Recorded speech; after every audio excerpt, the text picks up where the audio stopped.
Please, just kill me already! I'm serious. Grab a machete and cut my ears off. I won't survive another story about some traveler having a dream about a girl surrounded by monsters. I've had it 100 times. Once more and I'll die of boredom. I swear. You're exaggerating, Thomas. I like listening to it. It's a very good story, my boy. One with a moral. Even if it's the best story with the best moral, I'm going for a walk. I'll come back when you're finished with this nonsense. I can tell you a different story. This city is full of tales. But I don't want to hear any. I'm too old for this, Grandpa. Bye. Don't go. It'll be getting dark soon. I'll be okay. A short walk before bed won't hurt me. I'll head back when I hear the bell. And if you can't hear it? Seriously? Do you really think I won't be able to hear a bell that weighs 2 tons? That new bell ringer strikes it so hard that sometimes I need to cover my ears. I feel like the monsters aren't leaving their hideouts because the night is coming, but because the dumb bell wakes them up. That's true. I always cover my ears when I hear it. The ringing has to be loud, so that everyone in the city knows it's almost sunset and the hungry monsters are about to pour out onto the streets. When that happens, it's better to stay within the light of a UV lamp, like we're doing now. We know that, Grandpa.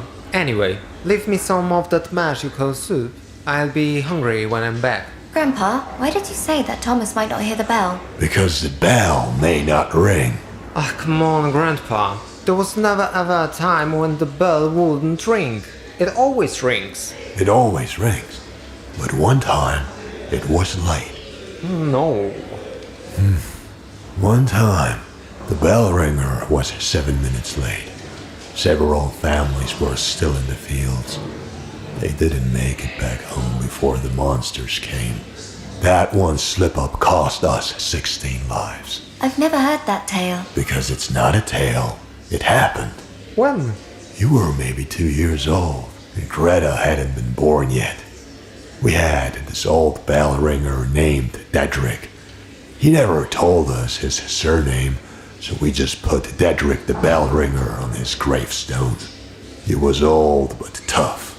Every day, he would climb those tiny stairs all the way up and strike the bell like he was no more than 20. Back then, I believe our bell was even louder than it is now. And that one day, why didn't he ring on time? That's not a story for children. But maybe Thomas is right.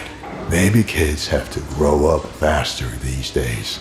Should I tell you a story for grown-ups? What do you think? It's about time you did. I don't care, Grandpa. I have nightmares anyway. Okay then.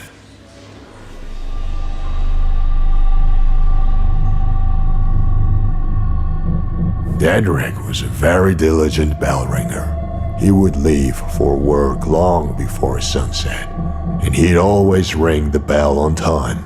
He'd spend several nights in the tower, then he'd come back.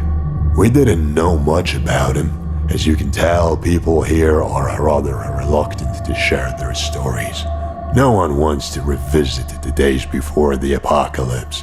We only knew 2 things: that he fled from the Netherlands and that he had a daughter. The rest was just rumors and speculations. They said his daughter had been kidnapped by bandits and was held somewhere in the city. I'll spare you the reasons for her kidnapping. You're far too young to hear that part of the story. We are not. Trust me, you are. People are capable of doing things far worse than the monsters do.